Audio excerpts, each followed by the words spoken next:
I am not in favor of the two-state solution. I'm deeply opposed to the two-state solution as is. And one of the primary reasons that I'm opposed to it is that I feel that people do not understand what's required at its heart. The vast majority of American Jews, to go back to something, and non-Jews incidentally, to go back to something that you mentioned earlier, the vast majority of people who, if you ask them do they support the two-state solution, will raise their hands.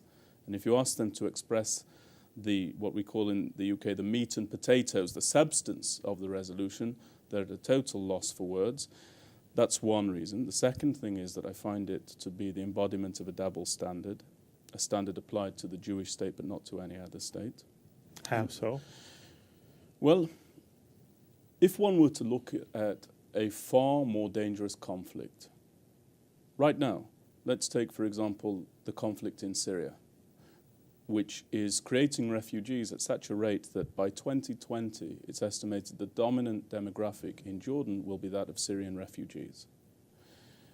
In the face of sarin gas being used, in the face of chemical weapons, nobody has convened in the international community and said, this is obviously along religious, sectarian, tribal divides.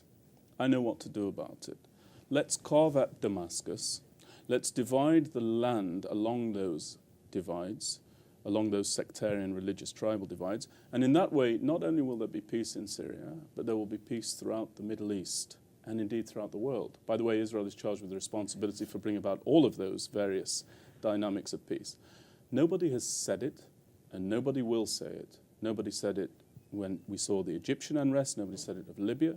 Nobody said it of any of the areas that are falling prey to falling dictators and dictatorships and so on. Only of the Jewish state, in the face of a far calmer conflict, is such a suggestion put forth. And it happens to be my view that only the Jewish people tragically turn around and say, yeah, okay, let's talk. And I think that's a grave error. I think it speaks to a double standard. And the third reason is because I have already had, I'm 35 years old. I've lived in Israel since 2004. There have been 4 wars, every single one of which was a direct consequence of a withdrawal from land. And I'm very, very tired, Mark, of seeing 18-year-old soldiers, male and female, and 35, 40-year-old reservists who are well past their physical prime, to be quite frank with you, having to go forward to put right what legislators made so very wrong. And just to put that into a very human context, this past summer, I was drafted. My younger brother, Raphael, was drafted. And I had to drive my youngest brother, Alexander, who's a tank driver, down to his base, he himself having been drafted. So my dear mother had 3 sons in that war. Were you talking about the war in Gaza? Operation Protective Edge, yes. Though I was sent to Judea and Samaria, which is a very busy front in and of itself, but that's another subject. So I'm very opposed to it. And I'm also opposed to it because I don't see it as being implementable. I think that if anybody takes a basic, may I give an example? One of the aspects, I just had a conversation with an audience yesterday, one of the aspects of the two-state solution is that there must be contiguity, linking Gaza with East Jerusalem, with Judea and Samaria.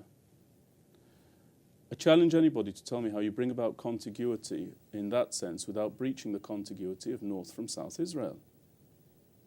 I challenge anybody to express that to me. I also know that part of the two-state solution at the moment is East Jerusalem as the capital.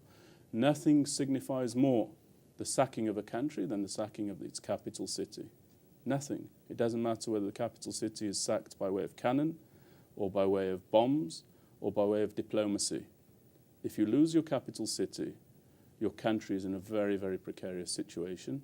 And the last thing about it is that I'm not convinced of its moral authenticity. I think it's morally very, very dubious. And to give you one example of that, and by the way, this is not the view of the organization. This is the view of me. When we send officers there in uniform, they don't speak about these political issues. But I'm very, very troubled by the willingness of people to say that in order to solve what they term a Palestinian refugee problem, we have to turn thousands of Jews into refugees, remove them from their homes, repatriate them. Why is that acceptable? Why are people so ready to remove other Jewish people from their homes? I don't click in with that. I don't accept it. And I wouldn't accept it in England, and I don't accept it in America either.